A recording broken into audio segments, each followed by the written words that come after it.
You're listening to Bet Big, Talk Loud. Talk Loud. With your host, Chris Hodge and JR. Welcome to the Bet Big, Talk Loud podcast for Friday, November 21st. This podcast is sponsored by TakingVegas.com and GirlsThatGamble.live. Really excited. Got my main man, JR, with me. We have a lot to talk about today. Right? A lot of differences of opinions. We'll get to that in just a moment. Corin Nemec will be joining us, actor and producer. So we got a great interview lined up with him. He's doing so much, and he's a very versatile actor. He's done comedies. He's done dramas. Guy's played a serial killer. So Corin Nemec will be on with us in about a half hour. As soon as I saw his picture, I knew exactly who he was. I'm like, I've seen that guy in 100 different films. Absolutely. So he'll be coming on with us. I watched him as a kid, too. Yeah, absolutely. First thing we got to get to, this is a disagreement among many disagreements. I am not a fan of nothing. I'm not a fan of nothing. Not sports teams. I'm a Yankee. I want to see, if I had to see a baseball team win, I want to see the Yankees win. But I am not a fan of sports teams. I'm in the gambling industry. I'm not a fan of sports teams. So JR is a fan of a couple teams. Not many, but he is a fan of a couple teams. One. Islanders? Okay, see, two. I got them right there, right? But so, and this goes on a lot. I really just started getting it ever since they opened the UBS Center. All right, but he is a big fan of the Steelers, and when he refers to the Steelers, he says we. Like you're on the team. If I pay money to go to that stadium or to watch in some way, shape, or form, I'm paying part of the salary. It's we. Yes. Who's we? Who's we? What? There's no we. I know that everyone out there who's a true fan thinks you're a moron. Okay? It is we.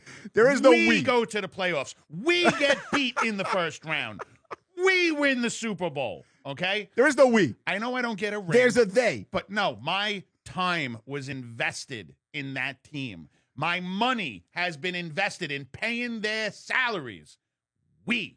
So I get to say we. All right. So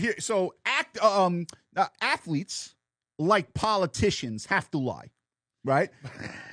now politicians, real politicians have to lie for a bad reason, for a living, right? The athlete, if you put the truth serum in the athlete's arm and say, "What do you think about the fans?"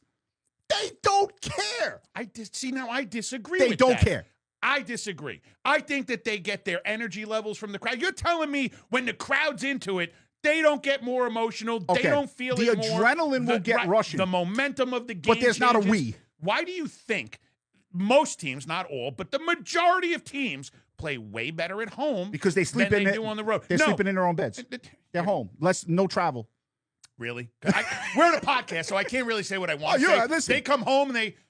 well, we're not going to say that. But as far as I'm concerned, and I'm probably wrong. Like I know you're wrong. No, you're always wrong. You never admit it, but you're always wrong. There's no we. My son's girlfriend comes over and she talks about the Islanders. She's like, we're playing well. Who's we? Like you said, there is no we're playing great. You're not on the team. Just got another shutout last night. We're doing phenomenal. See? There is no we. 6 out of 7? There's a they. Yeah, all the years I suffered watching these teams. And then we go on a run. Yes, it's we. Listen, I know you hate the Jets. And there's a lot of Jet fans out there that hate the Jets.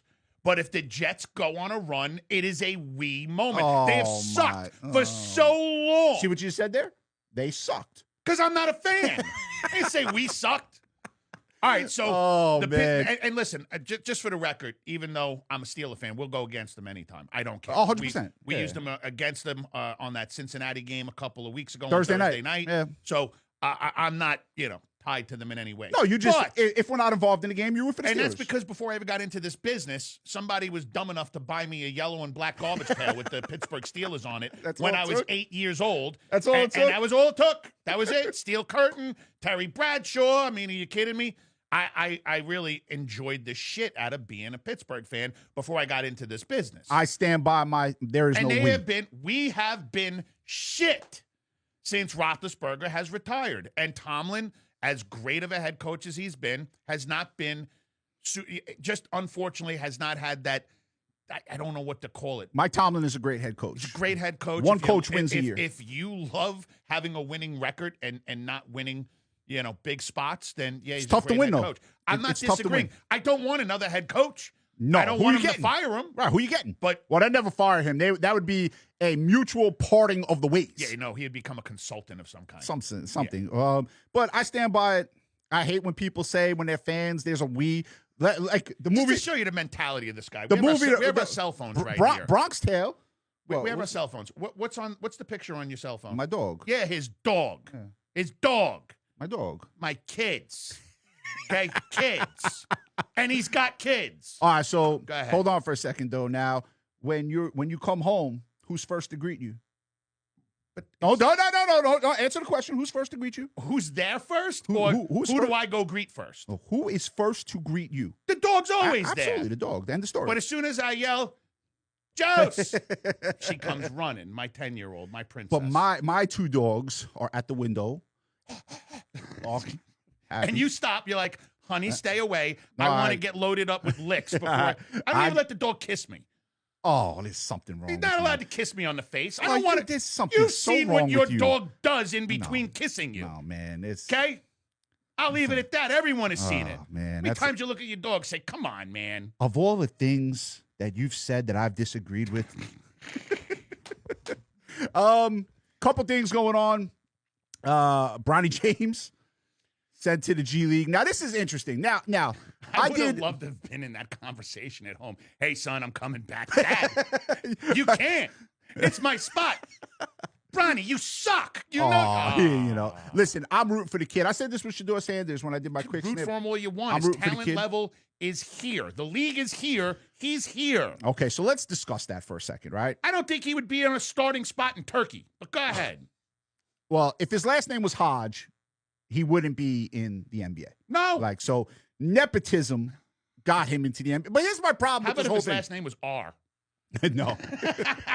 Here's my whole problem. Everyone's screaming nepotism. These are the biggest clowns in the world because The NBA is a club. Okay, but the world is a club. Every sports league is a club. Everything People don't is a realize club. Mike McDaniel at Miami, his daddy's in the league. That's So- why he got that job. All these guys, it's a club. The best guy does not get the job. But that's you can make that argument in many walks of life where people have gotten jobs. that doesn't make it okay.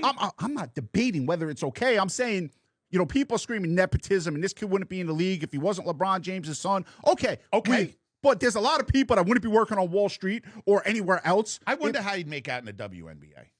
Oh, he'd score 1,000 points a game. Are you kidding me? 12 assists and 4 points. No, he Doink. wouldn't get any assists because every time he Doink. passed the ball, they'd miss a shot. He would score whenever he wanted. We'll have that argument later. But like the nepotism thing to me is funny. Like if you look at the NHL, right? Like Love all the of these. NHL. It's one of the few leagues that are getting better. Okay, NFL's in decline. but you look at like in terms NBA's in of nepotism decline. for the NHL, Love the like. NHL. Like 75% of the players that made it to that league, either daddy wrote a check or mommy had some good blowjob skills, one or the other. That league gets. Listen, Utah on up to the league. That league gets more. That's Very more, expensive. Gets more donations than the Catholic Church. But it's expensive to be in hockey. Why do you think soccer is the biggest sport in the world? Why? Cheapest to play. Correct. Cheapest to play. Why do you think it's so popular? Because all you need is a goddamn ball. Yeah, cheapest to play. Cheapest to play. I always told my wife. Why do you think hockey's not watched? I told my wife this all the time. Hockey has legally found a way to rob people as their kids grow up through that sport. That's legal robbery. You went through it. Oh, I saw it. I saw it firsthand with the donations. I saw it with mom sucking dick. Like I saw it with everything, man. Here I am saying, why do you think when they come home? Because they got blowjobs and went to work. I didn't want to say it. You said it twice. I'm going for it. Bullshit. So I'm not. Listen, I'm rooting for Shador Sanders. I said that on the quick snip that I did You're last not week. really rooting I for am. him. I don't get any. Listen, I'm rooting for him. I want to see him do well. I would like to see what he's capable of. I'm not rooting for him one way or another. I thought his father was incredible. What a player to watch. I mean, every time the ball came near him, I'd get excited. Okay? Shador doesn't have the same pizzazz. You're comparing him to like an all-time I'm not disagreeing, great Hall of Famer. Listen, he fell in the draft for a reason. Why? Because he's stupid, okay? He didn't read the book. He didn't know what the playbook was. He was completely arrogant to the coaches. I mean, So he didn't do well in the interview is what you're telling me. didn't do well. He dropped from the 1st to 5th round. Okay, 7th, so whatever the hell it was. All right, so let's the kid from Buffalo, the receiver that just got suspended. He did very well in his interview. He did. And look what happened. So these interviews are all bullshit.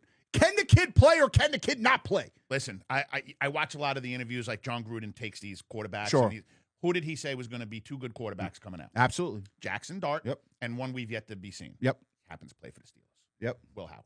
Yeah. We'll see. We'll see. And he's pretty good.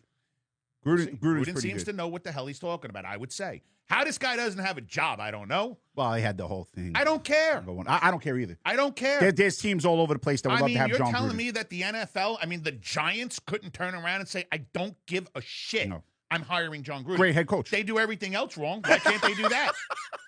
That wouldn't be wrong, though. If they hired John Gruden, that's absolutely a right move. Be against the grain. Yeah, it would be, but it would be a right move. I don't even know if they're allowed to hire him at this point. We don't know the laws on that or what's going on with the league. There's a lawsuit, so.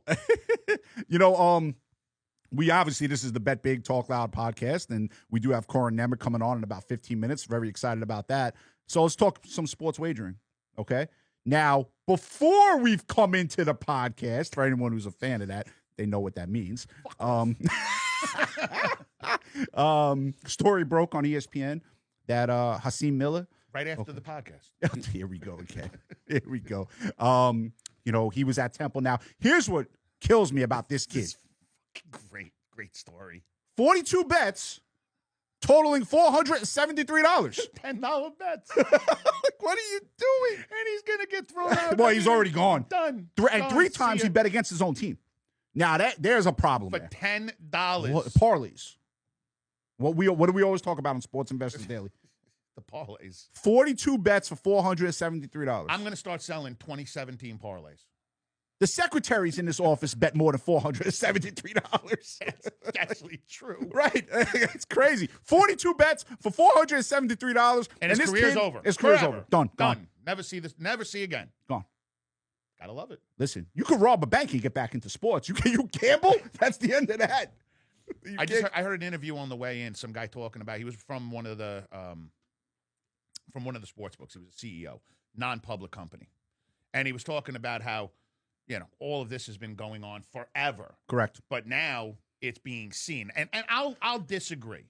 Really? I believe it was going on. Okay. Okay. And the Las Vegas Gaming Commission had it on lock. They were really, really good. All the big point shaving and anything that went on, they were on top. You could see the action. It wasn't as liquid as it is today. Right. It's going on more today because it is legal. It is running rampant right now because of the legality. It's easy for a player who before didn't have a buddy who knew a friend at the pizza parlor that took bets. And if they did, they couldn't get in real action. Now it's like, hey, third cousin Joey, tell your friend Peter to go put in $50,000 for me against my team. And they're getting it done. You think that what you're seeing is what's happening? Tip of the iceberg. Tip of the iceberg. Ain't even close. 50 times worse. Yeah. 50 minimum, if not 100 times. And I think we've been railing about this for all season long. I think it's going on with the referees too. Because I've said we wouldn't even talk about it. It's like taboo shit to talk about. It's either incompetence. It's either incompetence or something's going on. They did definitely. And that's going to lead. We're going to talk about my free pick later. And I believe that they're trying to reverse the psychology in people by doing some things that are going to be, I don't want to say scripted, but change what people have been used to seeing. We saw it last week on Saturday night, was it, with BYU and TCU, and that line opened. And we've told all our customers, like, BYU on a Saturday night, it's a rough place to play. Football we're talking about.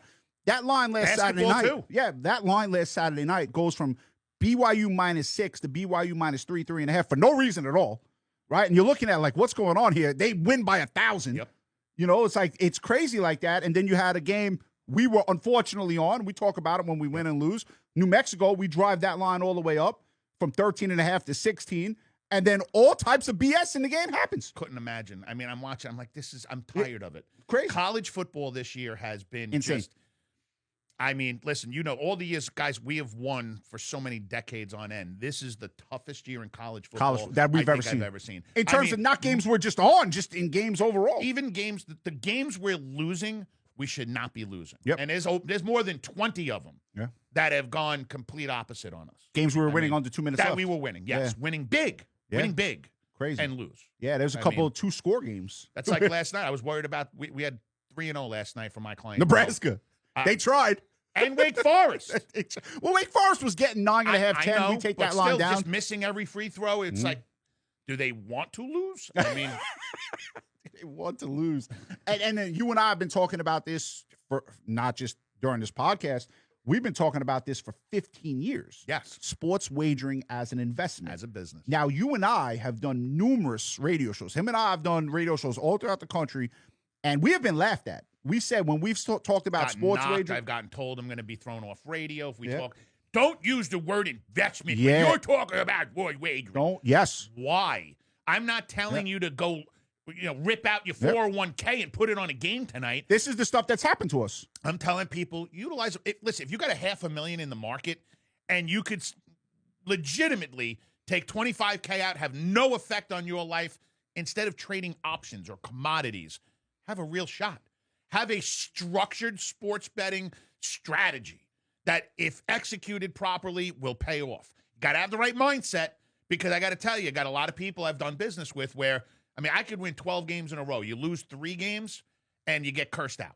Well, we talk about like, this. Really? That's not everybody. It's a small bit of people. We talk about this on Sports Investors Daily. Correct. Like, if you put $100,000 into the stock market and lost 20%, you have $80,000. You're still positive. You look at it as okay, it'll come back and this, that, and the other, which is fine. What you put $100,000 into a sports book account, and you lose 20%, you're down to 80. You think the world's ending? Oh, it's over. It's over. Me and you never going to make it back.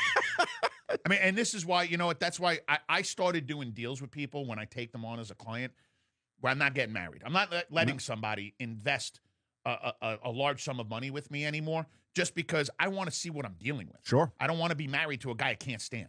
And I still got to give him my games, because I got to make him a certain amount of money, but I can't stand the guy. You just spoke for like every, or at least half of the married men out there. I will say, honestly, that the majority of the guys I deal with, they're great guys. Great, man. Yeah. I get some of the nicest messages. And even when I lose, I've got guys that'll say, no worries, big boy, let's get him tomorrow. We're going to sweep. Really good mostly clients. they're mostly good guys. positive. But you get that one guy who's an alcoholic and has to contact you 2:00 in the morning, and I wake up first thing, I'm like, he's an asshole. Here we go again. God damn it. Meanwhile, though, and this is God's honest truth. This is what happens when you lose. That's our life. You go 3-0, crickets. They don't say a word. 3-0, I woke up, I'm not joking you, 11 messages out of 100+ people I deal with. Okay. Of all pats 10%. on the back, go get him, Tiger. Yeah. Go get him, Tiger. Yeah. Oh, I like that. One of them was go get him, Tiger. I sent him back one of those. Now, I don't know the word. Is it a GIF, a GIF? I don't fucking know. I send him Tony the Tiger. Oh, Tony the Tiger, first I with had plates. to. They're great. Man, that's right. Love it, man. Let's get to the free picks. Now, you're still ahead of me, and you're doing a great job. You're 7-4 overall. I've given out a couple more games because I had money lines, which because he was down so much. I'm not even going to get into this. Take credit for 2-0 because of an outright dog winner. Did I say to do it? Stupid. Did I say to do it? I don't care. Oh my God. It's one game. Okay. I'm 8-5. He's 7-4. So we're right where we need to be. He's really 6-5. But go ahead. Go ahead. So we're not going to count a plus 190 winner that I said bet on the money line. We're not going to count that? It should be one win. You don't see me. All right, fine. I'm giving out 2 today. Go ahead. Oh, you should give out 2. I'm glad you said that. I am. Good. All right. And if you win both, you get credit for it. I'm winning both. I like that. He has the NFL. And listen, if you were ever going to bet a game right now, and this guy, and I got to give him all the credit in the world, I cannot remember this right here on the podcast, looking dead into the camera. I cannot remember over the last 3 years, this guy has lost 2 free picks in a row. So if you were ever going to bet a free pick, the bet he's about to give you in about 5 minutes, not even, he's the bet. You bet this, because this guy don't lose 2 games in a row. And I've been animated about this one. Yeah, I know you have been. Yeah. You know what? Everyone thinks I'm crazy. You want to do it first? You want to go first? Why not? Yeah, you go first. We'll switch it up a little. Yeah, we got an NFL free pick. JR, take it away. First off, last week, I loved Denver. Because you went around, you were about to say, hey, Kansas City tonight. I said, no, Denver. Yep. I'm telling you. So Kansas City at home this week. And you guys know how much money we've made on the Indianapolis Colts this year. Yes. I've been all over them. Yes, you have been. We've tagged them from beginning to end. Daniel Jones has come into his own right. And they're just an overall better team. They're better on offense. They have a better running game. They have a better defense. The only thing that they get beat at is quarterback. And Jones has been better than serviceable this year. They're coming off of a bye. They're coming off of a loss to the Steelers. Kansas City's coming off of a loss to Denver now, and they're just not the team that everyone thinks they are. Listen, when you have to give the ball more than half the time to your one and only star player, that is a recipe for disaster. That's why they were under 500 when Rashee Rice was not playing, and now they're trying to do too much with him. And Patrick Mahomes, and you're going to say, well, every quarterback gets under pressure. Pat Mahomes, as great as he is not great, just like any quarterback is not great under pressure. But certain guys like Baker Mayfield, Tom Brady in the past, even Peyton Manning, when pressure's coming, they've got a game plan. They know how to get rid of it. They're not trying to sidearm it. They're not trying to do things that they don't generally do. This Indianapolis Colts team is for real. Okay. I'm telling you guys, they're going to the AFC Championship game this year. Really? They very well might be the representative in the AFC. They're that good. If they had a representative of the AFC, the Giants should just cease to exist. But they already should. So your free pick is the Colts plus the points? Colts plus the 3.5, and I'll do what you do. 25% on your money. I didn't do 25%. line, I did 50-50. I did 50-50. Okay. Half and half. Now, the right thing to do here would be 75% on the game side plus the 3.5, 25% on the money line. You know what the right thing to do? Win the godforsaken game. I'm going to win the game. I believe you are. Oh, I am. And so if you know you're going to win the game, I'm going to put them on the spot. You know you're going to win the game. Why the fuck wouldn't you tell people to bet 50-50? Because there's 3.5. Oh, it's 3.5. Have a set. I've got a set. I've been doing this 31 years. Yeah, man. I give out that. That's why you do the right thing and you tell people good strategy, not because I think it's going to win. It's 75-25 is great strategy. It is great strategy. Because Kansas City has look, most of their games that they've lost this year, it's not like last year where they were winning games within a 3-point margin. Now they've all been 7 to 10 points. Not a lot of close games. So you think Kansas City's going to 5-6? I do. Okay. I don't even think. Listen, if they make the playoffs, last week they were favored to win the Super Bowl. Correct. I didn't even look this week where they're at, but they were the favorite. They're not the favorite no more. We talked about it. Like, that's crazy. What moron made this algorithm? Seriously. I'd love to see the program and slap him in his face. Be like, where'd you go to school? I mean, probably went to University of Phoenix online. So we have the free pick from JR. That's Colts a jig. Plus the 3.5, and then also 25% of that on the money line. My free pick last week was done by halftime over Coastal Carolina. That was in by halftime. Not having a total this week. Don't have an underdog this week. We kind of switched it up. I'm in college football with Arizona State, -7 over Colorado. Look, Colorado. What's his name back? Arizona State? No. He's not, right? No. They've had it, but you know what? Their defense was pretty good last week. He has been playing well. Their defense has been playing well. They have an outside shot to still play in the Big 12 championship game. He was Levitt, yeah. Quarterback who very well might be a highly drafted quarterback. In all likelihood. If he didn't get hurt, like that kid would have been phenomenal. But if you look at Colorado, they have 3 wins this year. Okay, one of them came against Wyoming, one of them came against Delaware. They're kind of rebuilding. Bro. They lost their superstars to the they draft. got in the last home game. They got the brakes beat off of them by Utah. Like they just got destroyed in that game. Oh no, not Utah, Arizona. Right. It was Arizona who destroyed them in the last game.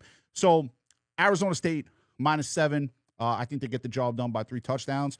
So that's my free pick. Usually I go with an underdog. Last week I did go with a total. You switched it up.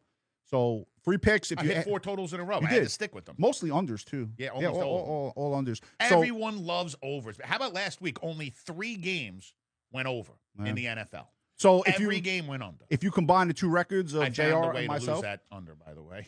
Yeah, it happened. Listen, it was one of 3. We can't win them all. I mean, he's 7-4. I'm 8-5. So just quick math. That's 15-9 for the free picks right here on the show. You can listen to Sports Investors Daily tomorrow and on Sunday. We're on all throughout the country. I know we were talking about it before. Yeah. Shedeur Sanders. Yeah. Does the team like him? How would I know? I'm not in the locker room. That's why there's no we. Okay, so when you watch the game, go look at the film. Okay. Dylan Gabriel sits in the pocket, has time to throw the ball. Okay. So you mean some good dimes. As soon as Shedeur Sanders got out there, he was running for his life. I'll tell you why I don't buy that. What do you mean you don't buy it? Just go watch it. They're professionals. They're professionals. No, I don't buy it. I don't buy it. He was running for his life. They're professionals, man. No time to throw the ball. He was 4 of 16. Hell, I don't like you. I show up and professionally do a podcast. You just told me he's a possible legit quarterback. You want to see him do well? I love this guy, by the way. That's just a joke. I didn't even hear what you said because I was still in my own fucking thought. But He was 4-16 throwing the football. Yeah, I mean, lots of quarterbacks struggling at first. He was running for his life. He played Baltimore. Bro, first half of the game, Dylan Gabriel's sitting in the pocket, protection all around him, has 4 seconds, 5 seconds to get rid of the ball, nailing dimes. Okay, so Shador comes in, All right, so okay, he going to do whatever he's going to do. Now, let's talk about this logically. Starting to sweat. All right, new guy comes in who hasn't seen NFL game action, you dial up the blitzes. So there were blitzes that Shador Sanders saw that Dylan Gabriel was not seeing. Okay, they couldn't pick up the protection.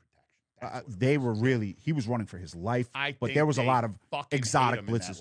Nah, we're not in the locker room, so we wouldn't be able to know that. Listen, he seems like a good kid on the stuff I see on. Seems like a great kid. You hear about the stories, he also sounds like a dick. So here's the thing with anything said in the media, I never believe anyway.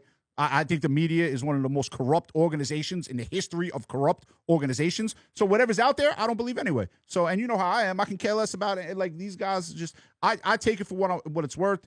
I think Shador is a good kid, and I like Deion Sanders. So I already said I love Deion. I thought Shador was a good kid till I heard about a lot of his. Oh, why? Because he flashed his watch. Who gives a shit? Who gives a shit? Anyway, very excited. We got Corin Nemec coming on in just a few moments. JR, he had the free pick on Indianapolis, plus he liked 25% of that play on the money line. I gave you Arizona State in college football. Close it out, my big man. Listen, are we going to do another podcast before Thanksgiving? We're not. Yo, no, we are. Tuesday. Oh, we are? Tuesday. We got Jessica Hall coming on Tuesday. See, I don't even know my own damn schedule. So I'll say happy Thanksgiving on Tuesday. In the meantime, be safe, have fun, and let's go out there and make some money. Keep it right here for actor and producer Corin Nemec. All right, back here on the Bet Big, Talk Loud podcast. My pleasure to have Corin Nemec with me. He's doing so much acting, producing, winning a bunch of awards. His dog is winning an award, that's a lot of fun. When the dog wins an award, that's a good thing right there. Yes, it absolutely is. He won Best Dog in Tampa Bay 2025. That's phenomenal. Pembroke Welsh Corgi. And his name is Theodore Corgivelt. I love it, man. I am a dog person. I love hearing stuff like that. But thank you so much for hopping on here, the Bet Big Talk Loud podcast. This segment is sponsored by girlsthatgamble.live. You know, Corin, I remember you from years and years ago when I was a kid in Parker Lewis Can't Lose. And obviously that's a comedy. And you've played Richard Speck. You've played Ted Bundy. You've done killers. Like, people always want to know, right? Like, what goes on in an athlete's mind leading up to a big game? Well, like, what goes on in an actor's mind leading up to all of these different roles that you're playing, from comedy to a serial killer? Well, I'd say it's probably similar in preparation. You know what I mean? You want to be prepared for the game. For a sports athlete, they got to be physically fit for it, which I mean we do too in acting, of course, but you want to have your mind in the game. You want to be well prepared, and that's the main thing is what goes into the preparation comes out on the screen.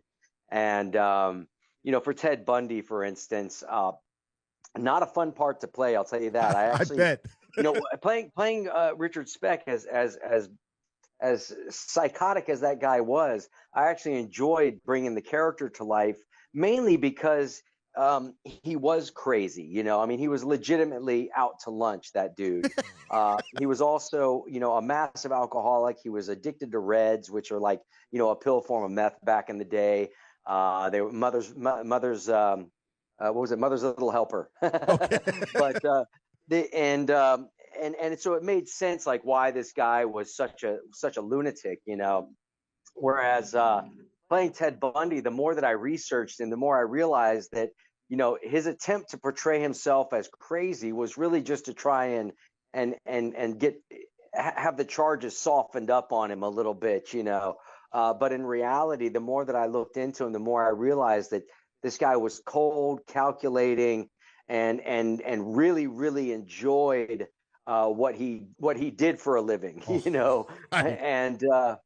and that really bothered me after, like, probably day 3 of working on the film. after day 3, it was like nauseating playing that role. And I'd never had that experience as an actor before, even if I was playing a bad guy or whatever, of really not enjoying the character I was playing. And I really had to just like hype myself up and get into the game and just, make it happen. Because otherwise my performance would have been affected by my dislike of the character I was playing. But that particular movie it has withstood the test of time. I know a lot of people are interested in serial killers and whatnot, but Mike Pfeiffer, the guy who directed it and put that film together, I was one of the producers on it as well with him. And he just, for such a small budget film, under $500,000, and with a tight shooting schedule, we really were able to bring to life the full scope of Ted Bundy's character arc, so to speak. Even down to how he kind of like put up a big front all the way up to the point where he was on his way to the electric chair. And I think that somewhere in his messed up mind, I don't think he really thought that he was really going to be killed for what he did. I that's the only thing I can make sense out of, because he played it up all the way up to the point where until they were walking him down the hall to the electric chair, and as soon as he got into that hall, his whole facade crumbled and he just became a sniveling coward, which is what he really was, and he was crying and begging. Apparently he pissed himself and all the things, Good. And Good. yeah, exactly. Yeah, 100%. absolutely. When you get a script like that, right? For a Richard Speck or a Ted Bundy, any hesitation like, I don't know if I want to do this, or, I'm excited to like try to, bring this character to life and let the public see what he really was? Yeah, man. I in all honesty, a difficult character is always going to be more challenging, which can be more exciting as an actor. And in fact, I just did this one more recently that came out called Place of Bones with Heather Graham and Tom Hopper. And it was just an incredible script. It was a lot like kind of like Hateful Eight in a lot of ways. There was a very character driven piece. And the character was just so profoundly well written and exciting to portray as this brutal bank robber who is now trapped in this house with a woman and her daughter, and his humanity is still there. You know what I mean? He's stolen money from a gang of thieves, and now they want their money back, but he's been shot in the leg and he can't move from this bed that he's trapped in, and they're coming for the money, and they're trapped inside this cabin. So it's a thriller in that respect. And there's an incredible twist ending. If anybody wants to watch it, it's called Place of Bones. But, again, when I got that script, similar to when I got the Ted Bundy one, they were very well written pieces. Right. And the Richard Speck one was very well written as well. And, when I see that character arc, when I see the dialogue that's in there, and also when I'm freed up from the rehearsal process of learning the dialogue, and I can start improvising when it makes sense, bringing in some dialogue and some beats and moments that aren't in the script themselves. That to me is when I know that I'm in the character. When these original moments are occurring, or this dialogue comes out, or a way that I'm saying the dialogue in a different way that makes more sense to the character. That for me really, really feels like that's when I feel like I know I'm in the zone. You know what I mean? Yeah, like you're shooting a basketball or playing football. Totally. Absolutely. Yeah, now, you're in the zone. What do you get more excited? Because when you were younger, you do, like I said, you do Parker Lewis Can't Lose, which is a comedy, and then you've gone into doing what we just talked about. What are you more? Would you like a Ben Stiller or Adam Sandler? You only know them for comedy. Like, you've done so much. Like, what would you rather do, comedy or some of these dark roles that you've done lately? In all honesty, to me, I don't have a particular preference. Comedy is a lot of fun, especially, when you're working with the right people. David Faustino and I have done a lot of comedy together. He's Bud Bundy from Married with Children. Sure. And we had a production company together back in the day, back in the 2000s, and we did a number of films.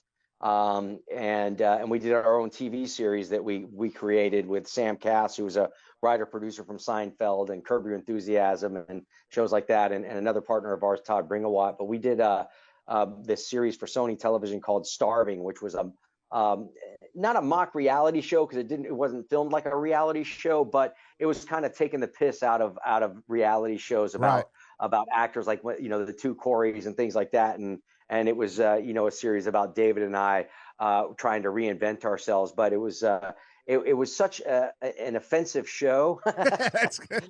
that we pretty much offended everybody. We did like one that, man. particular I'm all for episode that, man. I think people are too serious nowadays, man. Let's laugh a little. Let's have some fun. Yeah. They ended up taking it off. It was on Sony Television's Crackle.com when it first aired, and it was doing tremendous numbers. And for a couple of different reasons, they removed it from the platform, and it's never appeared since. But it was one of the most outrageous, hilarious, slapstick looks at two actors trying to reinvent themselves in Hollywood, and trying to get their comeback by any means necessary, and in the meantime survive. And it was just an unbelievably hilarious show. You and I spoke about it yesterday on the phone. Like, I loved Married with Children. I thought David Faustino and Ed O'Neill and they all did a phenomenal job with that show. But that is a show that probably could not air today. And then more recently, and I know this is maybe like 10 or 15 years ago, like The Office. Like The Office wasn't that long ago. And those are shows that, for whatever the reason, man, were hilariously funny. Could not get away with airing today. That's to me, that's almost sad.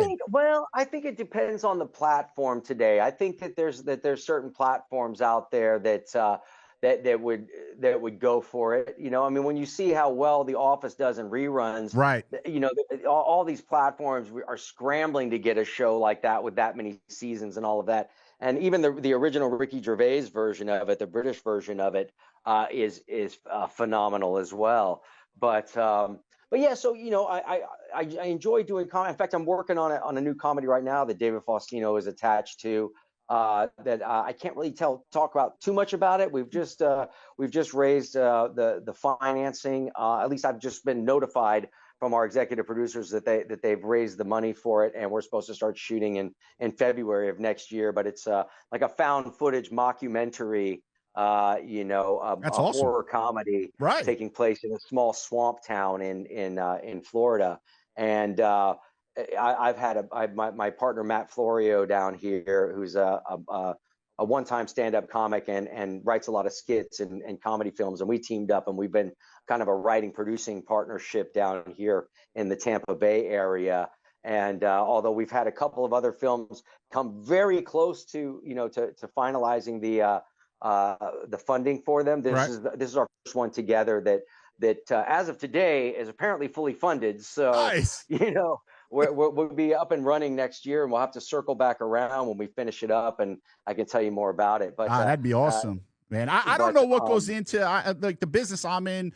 Sports wagering. I know you don't gamble. You had one gambling story that was hilarious when you were playing blackjack. That's a great one. You were up. What was it? You were in China? Where were you for that? Oh no, I was working on a film down in the Philippines in Subic Bay in Olongapo. And part of Subic Bay, they turned into this big Freeport zone, and I had been there for well over 2 months, and I didn't even know that there were casinos walking distance from where my hotel was, because I don't gamble, so I didn't have, my antenna wasn't up for it. But I was there with Ray Dong Chong and Alexis Arquette and some other actors, and Ray Dong Chong said, he said, "Oh hey, are you gonna come with us tonight?" I'm like, "Where?" And like, "Oh, we're gonna go to the casinos." I'm like, "Casinos here?" I'm like, "Oh yeah, let's go." So and it's funny because I totally forgot to bring any cash with me or anything. So I walk in there and I'm just hanging out, and I'm like, "Oh damn, I don't have any cash on me." So Ray Dong Chong gave me $60 US, which is like back in the 90s, it was like 600 pesos or something like that, So I'm like, okay. So I sit down. I've never played blackjack before. They kind of give me the rundown of how to play. And I go from 600 pesos to 22,000 pesos, which is like over $6,000. You know what I mean? And from 600, and I was just like, loving oh my life. God, Yeah, this is I'm great. a master at this. And they switched dealers on me. Oh, the old switcheroo. I didn't know that was something that you had to look out for. I was like, no one can beat me. Switch dealers. And I started losing immediately. And so I was like doubling down. I was tripling down. I was quadrupling down. That's I'm the like, end of that. And I walked out owing Radon Chong $60. Like totally broke. And I remember I was walking back to the hotel and I was so distraught from it. I was so emotionally sickened by it. I mean, I was yelling at myself and like, oh, you idiot and all this stuff. And I'm like raising my fist to God. I'm like, how dare you, God? This is your fault. And blaming the Almighty. That's great. Yeah, dude, I had a total mental, like psychotic break from this experience. Fine. Oh, man. And when I got back, like the next day, I woke up with like this emotional hangover from the whole thing. Like I felt hollow and just upset. And I was just, I was like, wow, man, that's intense. I was like, I've never experienced anything like that in my life. I was like, that's it. I'm done. Really? I will never gamble again. And you never have. That's great. No, I've only played. Listen. One time I was in Reno with a friend of mine, and we were walking through a casino, and I went to the $5 slot and like threw in $5 and won $300 out of nowhere. And I was like, okay, that's it. I'm just taking the 300 and I'm leaving this time. So, listen, I had an experience rather recently. I talked about it on the radio show and this podcast. It was an Arizona-Tennessee football game. I don't need to get into the specifics of it, but I ended up ripping the TV off my wall in my house. I threw it on the floor, and I threw everyone out of my house. My wife, my kids, the only people that were allowed to stay were my dogs. Everyone else got thrown out. So we all go through that emotional roller coaster when it comes to our money and sports wagering. I know you have a bunch of new projects coming out. I know you just spoke about one that you gave us as much as you could talk about, but there's a couple other things I know you wanted to talk about. You have a lot of stuff on the table right now that's really interesting. Yeah, I do. I mean, one of the ones I'm very excited about. I hope you have the list because I need to pull up my IMDb again to Kill Trip. To remind myself. Kill Trip. You're about to do Dark Horse. Dark Horse. I'm excited about too. It's another really interesting thriller, a kind of a serial killer thriller type thing. Except I'm the detective trying to solve the crime. It's a very well written dark piece. I'll be working on that up in Denver, Colorado. Kill Trip I shot in Austin, Texas, and it again I play this guy who kind of runs this not necessarily like a ring because I don't want to sound like it's so many people, but I got a couple people and we rob tourists who are just passing through this small town out in West Texas, and it's a very interesting piece. Stelio Savante is in it with me as well, and it's got a great young cast for the most part. And I'm kind of manipulating this one young guy to do my bidding, sort of blackmailing him into it and stuff. But some incredible scene work. And what's cool is that the way that the director approached it is he does these direct POVs. So when we're having these scenes with the other actor, we're like looking right into the camera back and forth. So I think it should be kind of like really weird for an audience because they're going to feel like, oh wow, I'm part of this movie. They're talking right to me. I think that it'll have an interesting effect for it being a thriller. I'm very excited about that. And I mean, my gosh, I can't even remember all the ones. I got like 5 different movies that are all coming out over the next year or so. And I've a bunch that have come out more recently as well. I should have printed out that damn IMDb because now I'm on the spot. My brain is shut down on me. Nah, man. Well, listen, you put me on the spot about all the games I used. I can't repeat them all. Been through so much. I said this on a podcast though a couple weeks ago. One thing about actor Johnny Depp, I saw him on a talk show once, and he said, "I just act. When I'm done acting, I don't watch the finished product. Like I just act, I do my job, and I leave."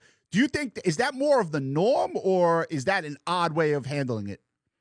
No, I think that that's probably more of the norm, at least for the like old school actors. I'm not sure what the new generation is like with this whole need to be relevant on the internet and with the Social the media sort of like all over the place. yeah, Yeah. sort of like this slant of like half influencer, half working actor. I don't know. It's a very peculiar world we live in now, where your presence on the internet is almost as significant as the parts you're doing, Right. and it's very backwards.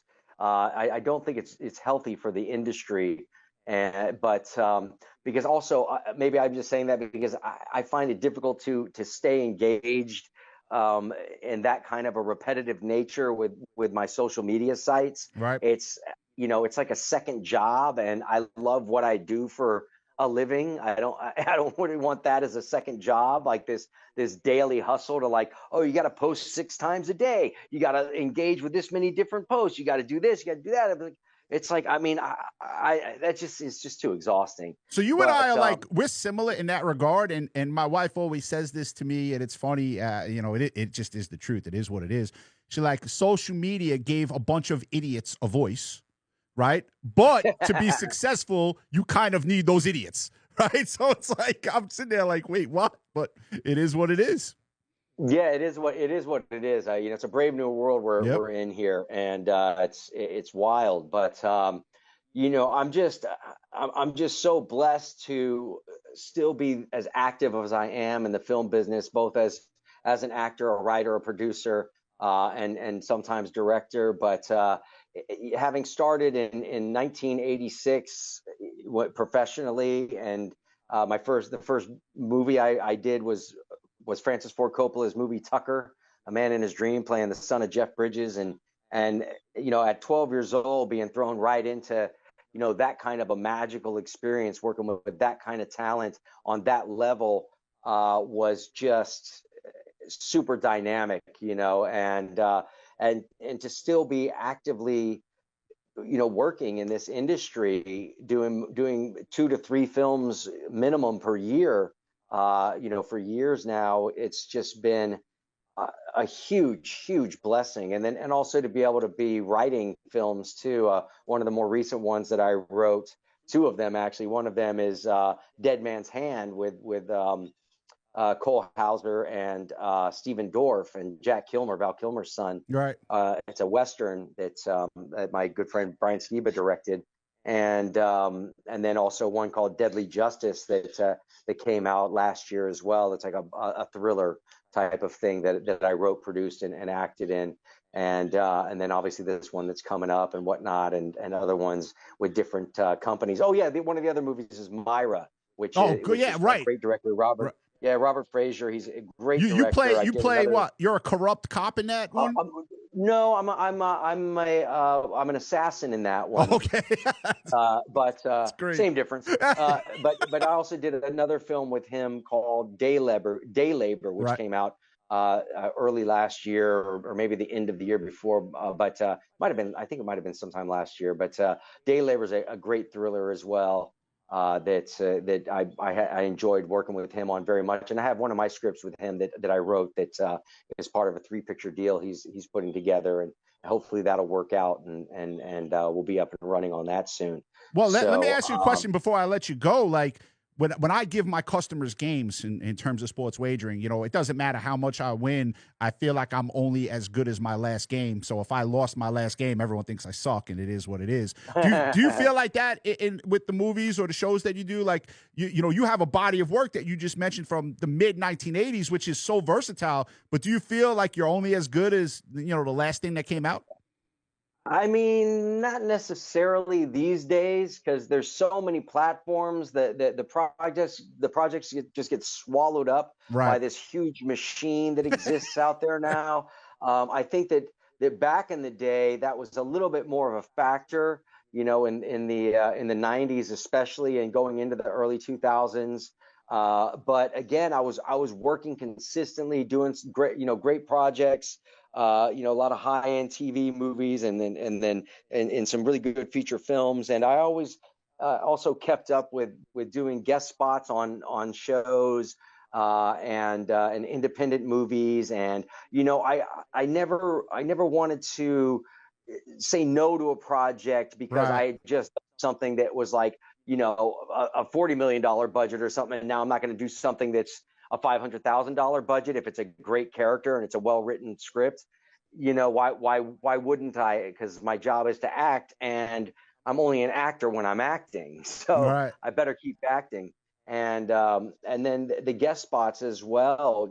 Just because I've been a star on a show, why would I not do a small reoccurring character or a one-off guest star role? And I've had a great time doing those. I've gotten to play some really fun characters and have been on a bunch of different shows over the years doing that. And I think that it just, in this day and age, I don't think that it's you're as good as your last project, but I do think that being busy and having current projects on your social media and on your internet movie database list and all of that, it at least allows for people who want to do a quick search to go, oh, this guy's obviously still working, so people must still want to work with him. So Sure. that's a good sign. Maybe I want to work with him too. Right. And well, listen, like I said numerous times, the versatility that you have had as an actor, throughout your whole career, I don't believe many people have that